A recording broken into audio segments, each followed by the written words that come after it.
बिस्मिल्लाहिर्रहमानिर्रहीम। तो आज हमारा लेक्चर है माइक्रोबायोलॉजी का। तो ये है माइक्रोब्स से रिलेटेड। इसमें हम देखेंगे इम्पोर्टेंट फीचर्स ऑफ माइक्रोब्स। इसमें सबसे पहले हम इसका स्ट्रक्चर देखेंगे। सेल्स हैव न्यूक्लियस और न्यूक्लियोइड विच कंटेन्स डीएनए। इसमें देखना है कि सेल्स में न्यूक्लियस होता है या न्यूक्लियोइड होता है जिसमें डीएनए होता है। This is surrounded by cytoplasm where proteins are synthesised and energy is generated. ये एक साइटोप्लाज्म के जरिए कवर किया होता है जहाँ पे प्रोटीन सिंथेसाइज होती हैं और एनर्जी जनरेट होती है। Viruses have an inner core of genetic material. और बैक्टीरिया के अलावा आप वायरसेस को देखते हैं तो इनमें इनर कोर होता है जेनेटिक मटेरियल का, आइदर डीएनए और आरएनए।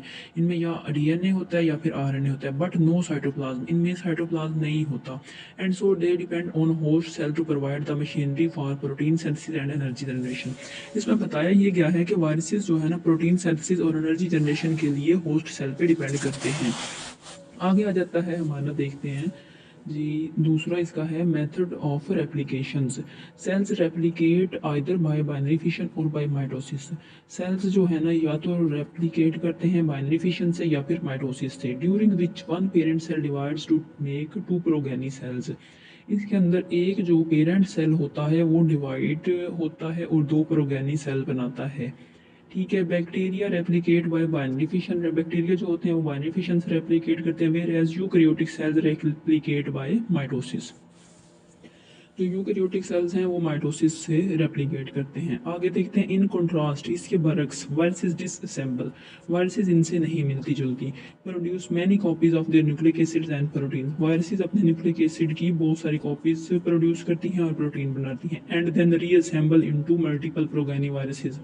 और फिर ये एक जैसी हो जाती हैं डिफरेंट प्रोगेनी वायरसेस को बना के।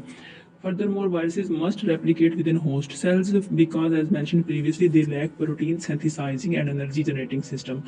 अब आगे बताते हैं कि वायरसेस जो होते हैं रेप्लिकेट करने के लिए होस्ट सेल पे ही डिपेंड करते हैं, क्योंकि इनमें प्रोटीन लैक होते हैं, प्रोटीन सिंथेसाइज नहीं कर सकते और एनर्जी जनरेटिंग सिस्टम इनके पास नहीं होता। आगे देखते हैं with the exception of rickettsiae and chlamydia.